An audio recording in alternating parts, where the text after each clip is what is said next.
2024 માટે penny stock જે fundamentally પણ મજબૂત છે, સ્ટ્રોંગ બિઝનેસ મોડલ ધરાવે છે અને કંપનીની વેલ્યુએશન પણ સારી છે. અહીં આપેલા સ્ટોક અલગ અલગ સેક્ટરના છે. આ સ્ટોક અત્યારે સારા એવા ડિસ્કાઉન્ટ ભાવ પર મળે છે. આ સ્ટોક 2.25 રૂપિયાના ભાવ પર ટ્રેડ કરે છે. આ પેની સ્ટોક ટેક્સટાઇલ સેક્ટરનો છે. આ સ્ટોક ટેકનિકલી અપટ્રેન્ડમાં છે અને પાછળના 6 મહિનામાં 40% વળતર આપ્યું છે. કંપનીએ એક વર્ષમાં 56%થી પણ વધારે વળતર આપ્યું. આ સ્ટોક 2020માં NSE પર લિસ્ટિંગ થયો હતો અને લિસ્ટિંગ ટાઈમ પર 8 રૂપિયા ભાવ હતો અને જેનું હાઈ હતું 13 રૂપિયા. હોલ્ડિંગ 63% છે, જે સારું છે. વધારેમાં પ્રમોટિંગ હોલ્ડિંગ પ્લેજ નથી. કંપની પર કોઈ દેવું નથી. કંપની પાસે 2.5 કરોડનું રોકાણ પડ્યું છે, જે રોકાણકારો માટે સારી વાત છે. કંપનીની કમ્પાઉન્ડ સેલ્સ ગ્રોથ 19% છે. આ વર્ષે કંપનીનો પ્રોફિટ ગ્રોથ 2000% છે. તાજેતરના ત્રિમાસિક ગાળામાં કંપનીએ કરવેરા પછી 34 કરોડનો ચોખ્ખો નફો નોંધ્યો છે. કંપનીનું માર્કેટ કેપ 57 કરોડ છે. કંપનીનું નામ છે મિત્તલ લાઇફસ્ટાઇલ. કંપનીના બિઝનેસ મોડલની વાત કરીએ તો ડેનિમ ફેબ્રિક પર કામ કરે છે. આ કંપની પાસે 200 થી વધારે પ્રોડક્ટ જોવા મળે છે. આ કંપનીએ ગ્રોથ અને બિઝનેસ માટે 15 થી વધુ કમ્પોઝિટ મિલ સાથે ટાઈઅપ કરી રાખ્યું છે. મિત્તલ લાઇફસ્ટાઇલનો પીઈ રેશિયો છે 48.05, શેર દીઠ કમાણી છે 0.05, પ્રાઇસ એન્ડ સેલ્સ રેશિયો છે 0.45 અને પ્રાઇસ ટુ બુક રેશિયો છે 2.14. મિત્રો, તમે પણ થોડું એનાલિસિસ કરી આ કંપનીમાં રોકાણ કરી શકો છો. મિત્રો, બીજો જે પેની સ્ટોક છે તે હાલમાં 22.59 રૂપિયાના ભાવ પર છે. આ કંપની કન્ઝ્યુમર રિટેલ સેગમેન્ટમાં કામ કરે છે. વેલ્યુએશનની વાત કરીએ તો આ સ્ટોક ઘણા સસ્તા ભાવ પર મળે છે. આમાં કંપનીનું ગ્રોથ રેટ સારું છે, કંપનીનું ફંડામેન્ટલ પણ સારું છે અને કંપનીની પ્રમોટર્સ હોલ્ડિંગ પણ સારી છે. વાત કરીએ કંપનીનું કમ્પાઉન્ડ સેલ્સ ગ્રોથની તો એક વર્ષમાં 36% CAGR થી સેલ્સ વધ્યું છે. કંપનીનું કમ્પાઉન્ડ પ્રોફિટ ગ્રોથ તો એક વર્ષમાં 71% CAGR થી વધ્યું છે. કંપનીના સેલ્સની વાત કરીએ તો 2022માં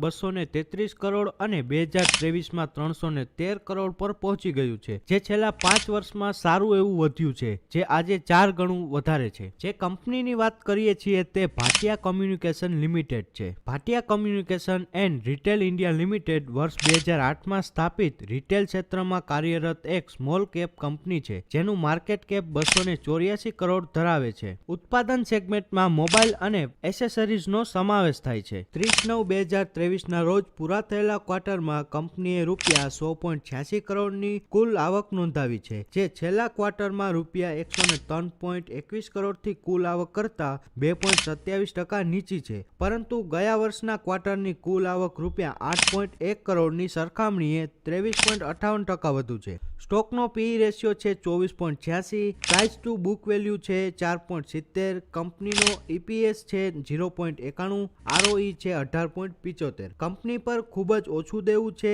પાછળના વર્ષમાં કંપનીનો નેટ કેશ ફ્લો વધી રહ્યો છે. MACD ઇન્ડિકેટર પણ સિગ્નલ લેવલ પર ક્રોસ કરી ગયું છે. શોર્ટ, મીડિયમ અને લોંગ ટર્મ મૂવમેન્ટ એવરેજમાં સ્ટ્રોંગ મૂવમેન્ટ પણ છે, જેમાં પ્રમોટિંગ હોલ્ડિંગ 73% છે. સારી વાત એ છે કે પ્રમોટિંગ હોલ્ડિંગ પ્લેજ નથી. દોસ્તો, અમારા લિસ્ટનો ત્રીજા નંબરનો પેની સ્ટોક છે જે 55 રૂપિયા પર ટ્રેડ કરે છે. આ એક કેમિકલ સ્ટોક છે અને સારું એવું રિટર્નની સાથે કંપની ડિવિડન્ડ પણ આપે છે. 5 વર્ષમાં આ કંપનીએ 800%થી વધારે રિટર્ન આપ્યું છે. આ કંપની દર વર્ષે ડિવિડન્ડ પણ આપે છે, એટલે કે એક્સ્ટ્રા ઇન્કમ પણ થઈ જાય છે. પાછળના 5 વર્ષમાં સારો એવો સેલ્સ ગ્રોથ અને ઇન્કમ વધી છે. પાછળના વર્ષમાં એક વર્ષના 6% સેલ્સ વધ્યું છે અને પ્રોફિટ 61% છે. મિત્રો, આપણે જે સ્ટોકની વાત કરીએ છીએ તે હિન્ડાલ્કો કેમિકલ કંપની છે. આ company sodium silicate, construction chemical અને સિમેન્ટ એડિટિવમાં કામ કરે છે. સર્વિસ સેક્ટરમાં આ કંપની રેટ્રોફિટિંગ અને રિસ્ટ્રક્ચરને લાગુ પડતા પણ કામકાજ કરે છે.